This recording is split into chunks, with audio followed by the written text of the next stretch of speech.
Shalom. This is your brother Yeshaya coming at you again through the spirit and power of Yahweh Shem El Shai.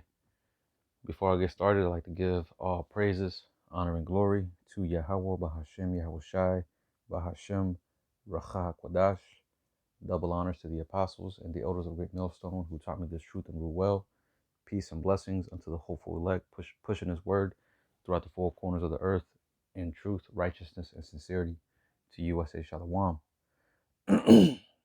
So in this lesson that I have, what I'm gonna do, pretty much touching on this whole division that's going on that we're seeing before us in this new Trump administration, right? You know, this man is making talking about Trump. You know, he's making a lot of he's making a lot of changes. You know, he's disrupting the system, so to speak, and we're seeing him, you know, just day in, day out. You know, it's almost like it's every day where he's giving a new executive order, you know, and making headlines, all this news, man. And really it's becoming a show, you know. As soon as Trump got into office, you know, it's like this big show. You know, everybody's, you know, focused on this. But really a lot of what he's doing is gonna, you know, make a lot of change. I mean, it's gonna do a lot of harm to the American public. But as we're seeing right now, you know, there's a lot of division, as I'm gonna play in this video. But there's a lot of division going on right now with all these changes that's taking place, which we already know, you know, in the scriptures. Let me get this real quick. This is Mark, the 3rd chapter, 24th verse. It says, "And if a kingdom be divided against itself, that kingdom cannot stand." And that's what we're seeing right now. Division on all fronts, right? There's division in the streets. There's division in the minds of the people. You got Democrat, Republican, and even amongst Democrats, they're divided. Even amongst Republicans, they're divided. It's a lot of division everywhere, man. You know, everything is very polarized. You know, no one can really meet with common ground. Not anymore, right? But it says, verse 25, "And if a house be divided against itself, that house cannot stand." Right? That's what we see in the fall of America.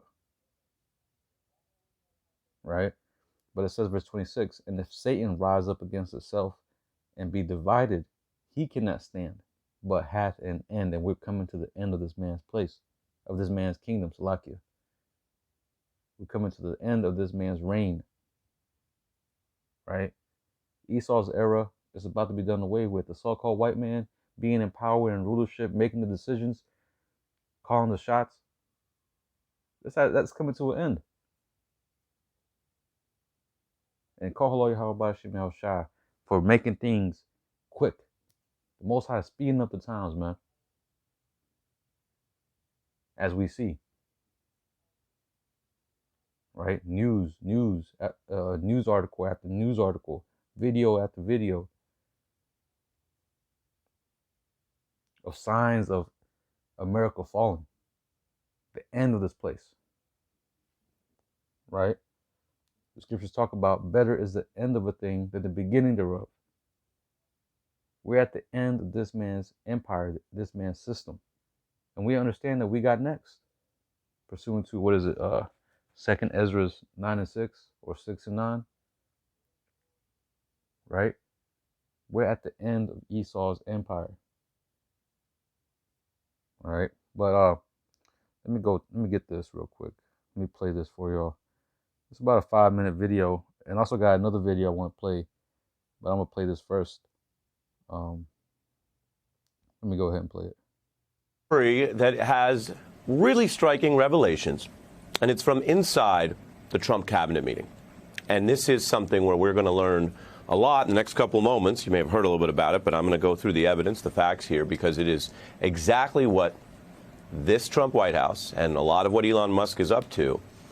It paints a picture of it in a way that's different from what we've heard in public, from all of the usual PR and the political press conferences and the efforts to tell a certain story, we're now going to go tonight together behind the scenes. This is reporting that shows what many would call a dysfunctional White House, and you'll see why. People at war with themselves and each other over the efforts to basically dismantle large parts of the federal government by some. You hear that? Division, man. Wars against each other. Discussions, arguments. This is being had within the new administration.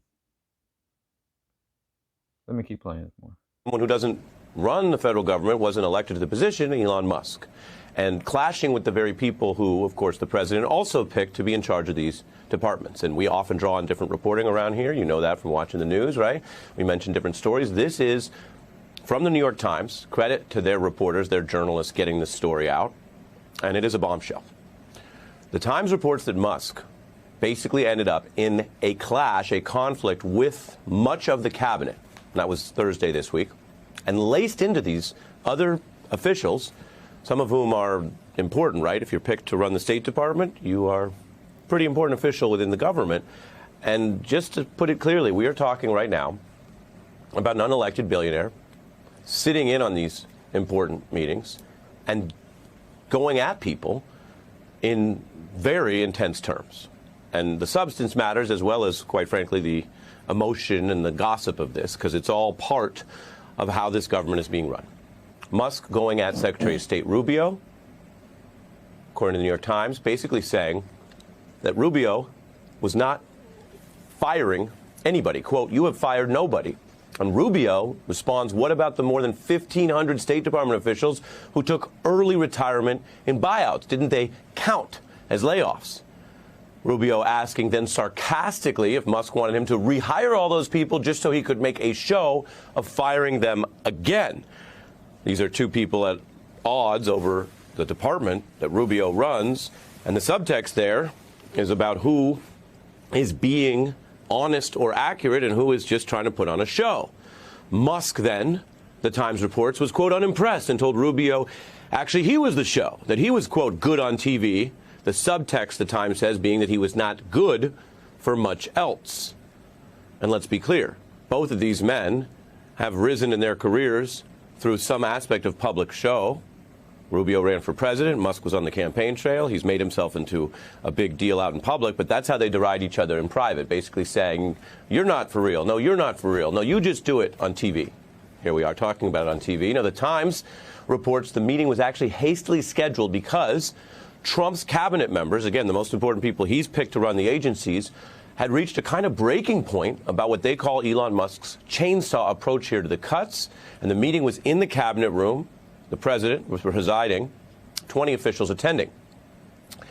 Then the Veterans Affairs Secretary, Doug Collins, using this opportunity to go after the way Musk has fired veterans and officials who work at the VA. We heard from one this week, for example. And what's interesting here, as you're going to see, is the dissent, the concern is internal. It's not just people protesting or people who've been ousted from the government. This is Trump's pick for the VA, saying Musk should not wield a blunt instrument and cleave off everyone from Veterans Affairs. They need to be strategic. Then you have Sean Duffy, who runs transportation, also going at Musk. What am I supposed to do, Mr. Duffy says, according to the Times report here. I have multiple plane crashes to deal with now. And your people want me to fire air traffic controllers?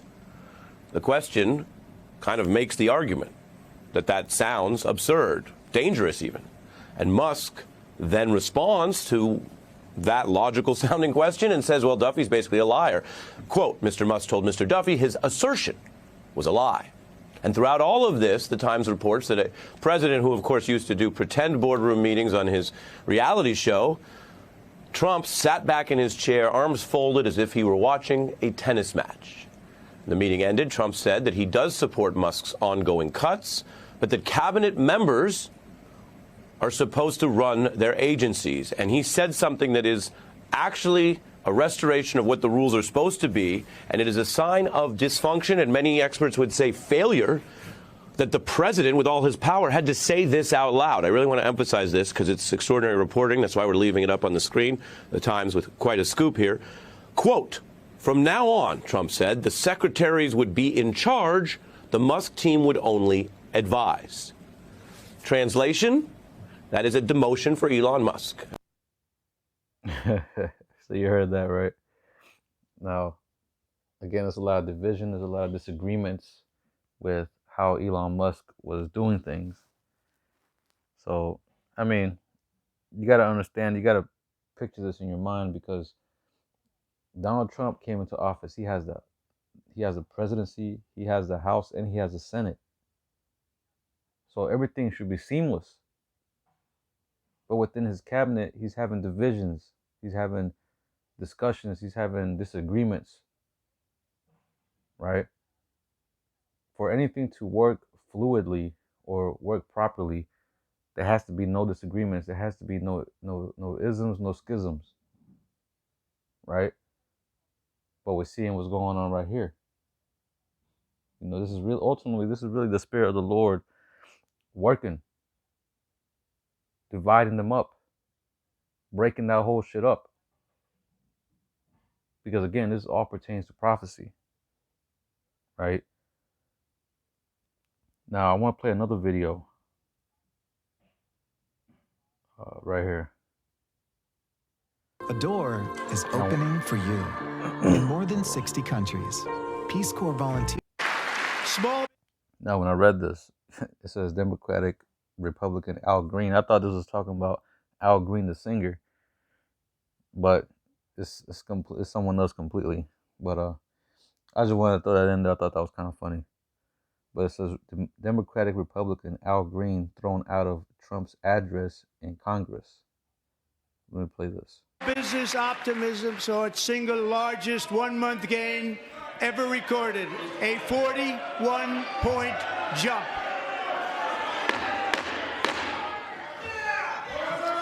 Members are directed to uphold and maintain decorum in the House and to cease any further disruptions.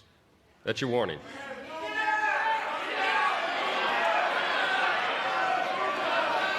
Members are engaging in willful and continuing breach of decorum, and the chair is prepared to direct the Sergeant-at-Arms to restore order to the joint session.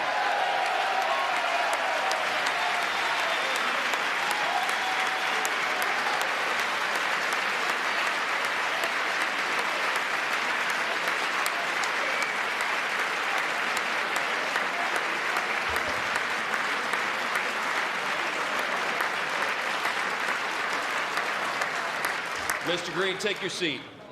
Take your seat, sir. Take your seat. Finding that members continue to engage in willful and concerted disruption of proper decorum, the chair now directs the Sergeant-at-Arms to restore order. Remove this gentleman from the chamber.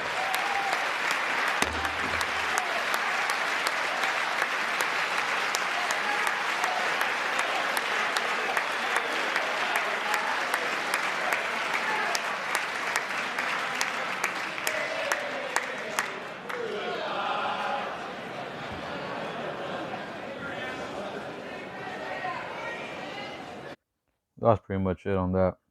But it just shows you, you know, even with these Democrats are like pretty much, you know, speaking out against Trump, right? Even though they always been, it's a whole division. It's a two-party thing. So, but that just shows you, you know, that division is going to be America's downfall. Now you saw, you know, in the video, the whole one side stood up and the other side was just sitting. You know, that's a clear example of division, right? You can't get nothing done with division. One side, it's like playing tug of war. I mean, you can't get nothing done. But anyway, this is all just going to say, man, this is all going to spill over into the streets. That whole division is going to spill out, man. It's not just in the White House, you know, everything like the scripture talk about as the ruler, so are the people. As a matter of fact, let me get that. because that spirit of division, we're going to start seeing it, spill out here in the streets as well. Like I already mentioned, you already have division amongst these people out here and just your common everyday American, man. Everybody thinks differently. Everybody's polarized. There is no uniting. There is no community. There is nothing that unites these people out here, man. Right? But let me get this. How's it go? As the ruler is, so or okay, here it is. Let me see. Let me start at verse 10. Verse 1, Salakia. Sirach 10 and 1, it says, a wise judge will instruct his people, and the government of a prudent man is well ordered, right? Of a prudent man, somebody that's taking good care of his kingdom, someone that's, using, making wise decisions, saying very careful, right? Looking at the ramifications of a certain decision, taking good counsel. That's a prudent man, right? But since the government of a prudent man is well ordered, and we see how Esau runs this show, man. There's nothing prudent about him. Like I said, we're seeing all the executive orders, having a lot of consequences. There's all these tariffs, all these things were done in haste. All these, it's nothing's done in a prudent manner, right? But verse 2, it says, as a judge of the people is himself, so are his officers. And what manner of man the ruler of the city is, such are all they that dwell therein. Right? So this division is going to even be more amplified. Right? We're going to start seeing it, man. Even in Isaiah, let me get that. Isaiah 9 and 2. Just showing you how it's going to spill out into the streets. Not 9. Isaiah 19 and 2. Salakia. Isaiah 19 and 2, it says, and I will set the Egyptians against Egyptians, and they shall fight every one against his brother. What's this going into? Civil war. Right? And every man against his neighbor, city against city, and kingdom against kingdom. Excuse me. Right? So this is what we're about to start seeing, man. Civil war. You just had a movie, I believe it was last year, it just came out, called Civil War. Giving you a little glimpse of what we're about to see here soon. Because people are getting fed up. People are saying they didn't vote for Elon Musk. Why is he in the office? Why is he making all these decisions? Why is he ahead of anything? Right? Donald Trump backing him up.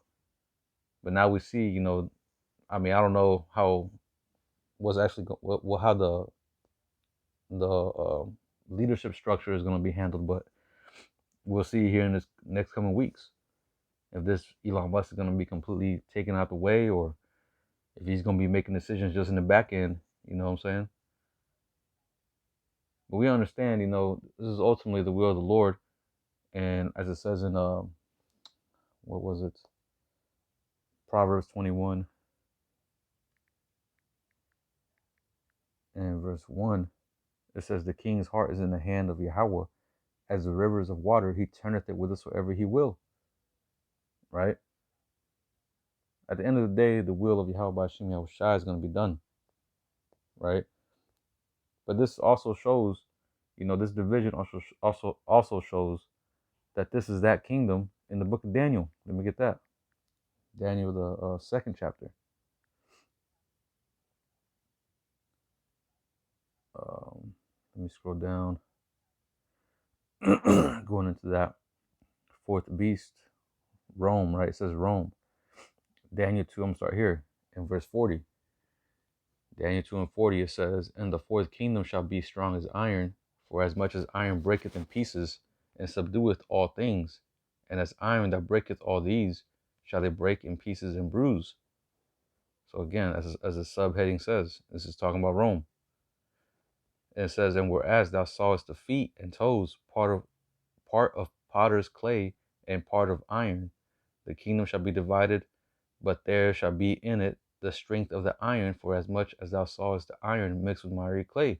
So the feet is just a continuation of that of the iron of the of the legs that are iron, right? Speaking of Rome, America is just a continuation of Rome, right? When you're reading the book of Revelations, you know, this is the dragon with the deadly wound that was healed, right? The revitalization of Rome. As a matter of fact, earlier in Trump's I think it was last month. Really, it was just recent. I think it was last month. They were pretty much mentioning how this is pretty much Rome all over again. You saw Elon Musk with that Roman garb, Roman armor, right? Just showing you, man, this is Rome all over again. And this is the feet, the end, right? Feet signifies the end, right? The bottom, the last bit, right? So we're at the end of these heathens being in power. But it says, I'm gonna read this again, verse 41. It says, and whereas thou sawest the feet and toes, part of potter's clay and part of iron, the kingdom shall be divided, but there shall be in it of the strength of the iron, for as much as thou sawest the iron mixed with miry clay. So that strength of the iron is here. Esau's military might, you know. But that clay just signifies that division, that it's not going to be able to stick together, because iron, when it's solid all by itself, is strong, right? But when you picture clay, you know, it's very malleable. It can't really, when it's wet, it can't really stick. It can't really hold its form, especially when you have bits of iron in it. It's not gonna hold its shape. You know what I'm saying? But it says in verse 42, and as the toes of the feet were part of iron and part of clay, so the kingdom shall be partly strong and partly broken. And that's what we're seeing. These people can't make straightforward decisions. There's a lot of ism and schisms. Verse 43, and whereas thou sawest iron mixed with miry clay, they shall mingle themselves with the seed of men, but they shall not cleave one to another. Right? Isn't all the nations here? You know, the scripture talks about that woman that sitteth upon the sea, right? That sea going into a multitude of nations. All nations flock here to America. Or at least they used to. I don't know about now. Right? There's a melting pot of different nations. The scriptures talk about also how he heapeth all nations unto himself. Talking about Esau. Right? So this is that place. It's a lot of division, a lot of confusion. No one knows what's going to happen. There is no straight, you can't point your finger as to where this country is heading. Now, we understand based on the scriptures, but these common Americans, they don't understand what's going on. They're hoping things will get back in order, but as we know in the scriptures, things ain't gonna get better, man. Things is just gonna get worse. Right? Now, this is what's coming. This is what we're waiting for right here in verse 44. And in the days of these kings shall the Most High of heaven set up a kingdom which shall never be destroyed, and the kingdom shall not be left to other people. So there ain't going to be no other kingdom after this kingdom that's coming. All right?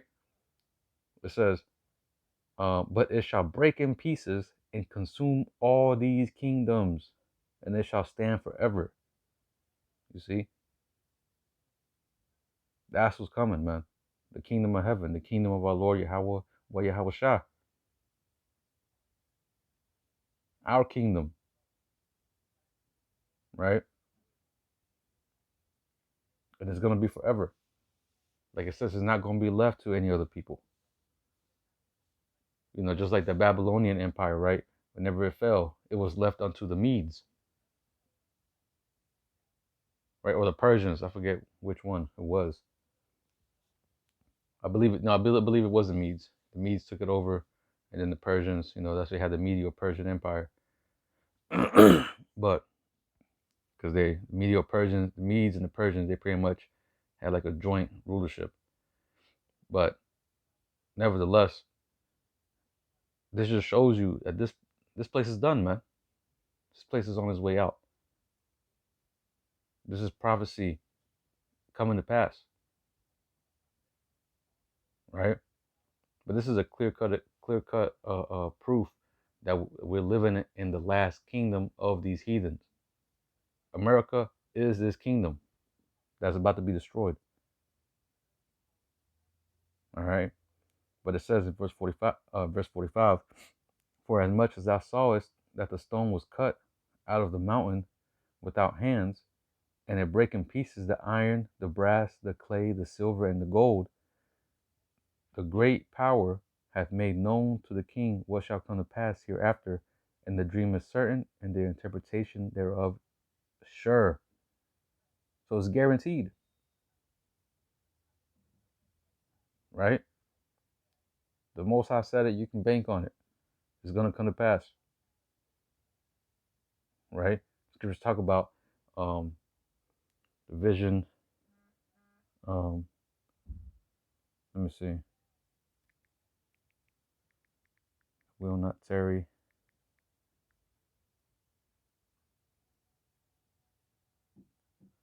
For the vision is yet for an appointed time. Or right here, Habakkuk 2 and 3. For the vision is yet for an appointed time, but at the end it shall speak and not lie. Though it tarry, wait for it, because it will surely come. It will not tarry. Armageddon, MOTB, Jacob's trouble, all these things is going to come to pass. The return of our Lord. Right? This is the vision that was given unto the prophets. And we're seeing it play out in real time. All right? Prophecy. Prophecy was only given unto the prophets. Those who have the testimony of Yahushua, the scriptures talk about it. If you have the testimony of Yahweh, those who have the testimony of Yahushua, or Salakia. Let me get it real quick. The spirit of prophecy.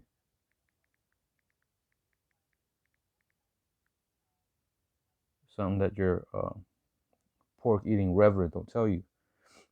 Revelation 19 and 10, it says, I fell at his feet to worship him, and he said unto me, see thou do it not.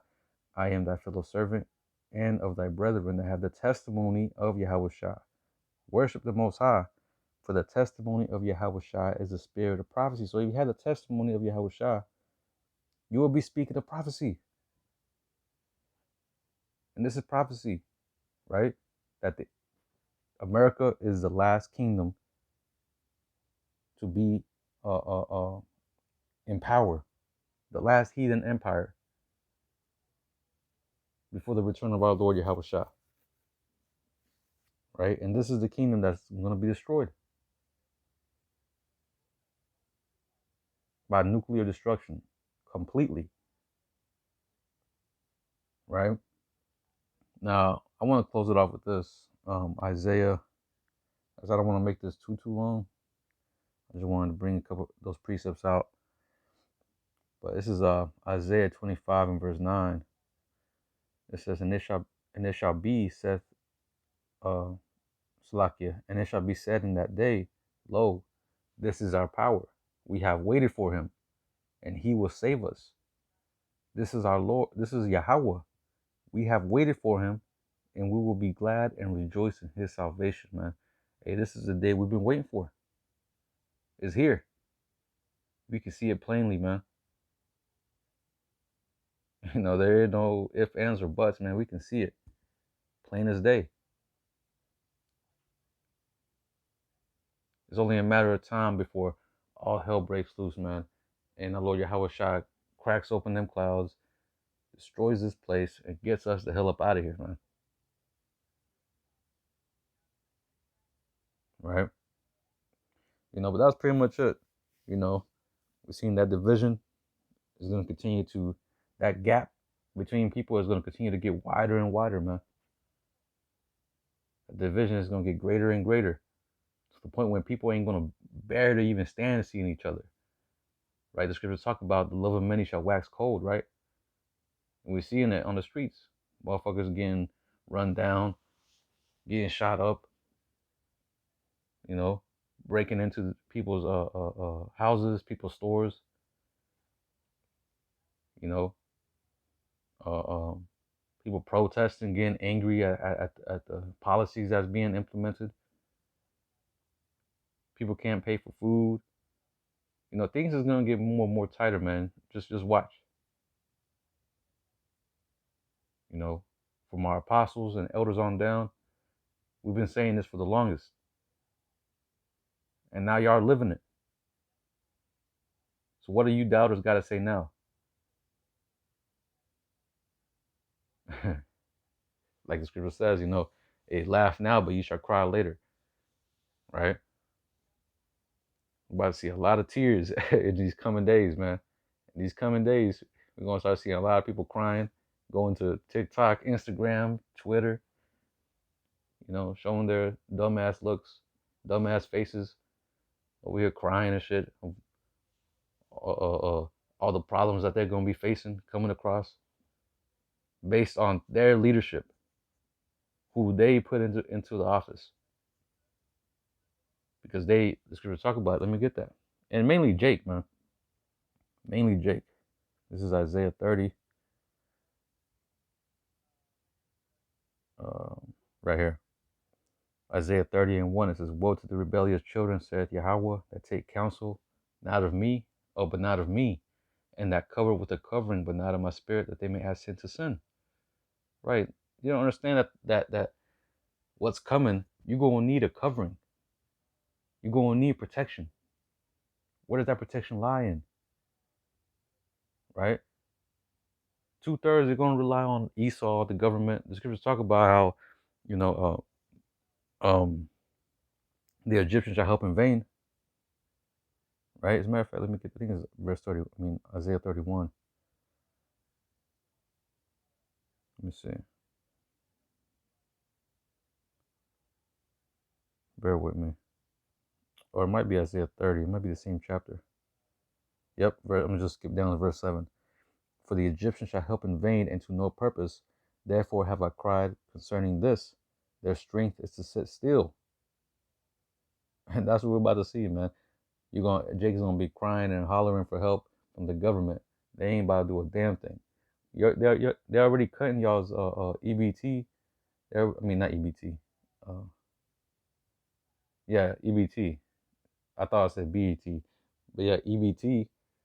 You know, a lot of y'all's Section 8, a lot of y'all's aid and help that y'all go to Esau, unemployment, Medicaid, Medicare, a lot of this shit, Social Security, a lot of this shit is gonna get cut off, man. Your 401k that you depended upon for your retirement, all that shit is about to be cut off, man. You ain't gonna have no covering in that day. For verse 2, Isaiah 30:2, it says, that walked to go down into Egypt and have not asked at my mouth, to strengthen themselves in the strength of Pharaoh, and to trust in the shadow of Egypt. Therefore shall the strength of Pharaoh be your shame, and the trust in the shadow of Egypt be your confusion. Now we're going to see a lot of dark and pale faces here soon, man. Jay's going to be perplexed, discombobulated, right? Not knowing what the hell's going on, not knowing what the hell to do. Because once this economy crashes, yeah, man, we're going to start seeing grown men cry. Right? That's what we tell y'all, man. We keep imploring our people to turn back to the Lord, man, while you still got time. Them doors of mercy is closing, man. Take advantage of your time, man. Right? So with that, I'm going to go ahead and close it out by giving all praises, honor, and glory to Yahweh, Bahashem, Yahweh Shai, Bahashem, Racha Kodash. Double honors to the apostles and the elders of Great Millstone who taught me this truth and rule well. Peace and blessings unto the hopeful elect, pushing his word throughout the four corners of the earth in truth, righteousness, and sincerity. Until the next time, I'm going to say Shalom, Kwam Yasha Allah.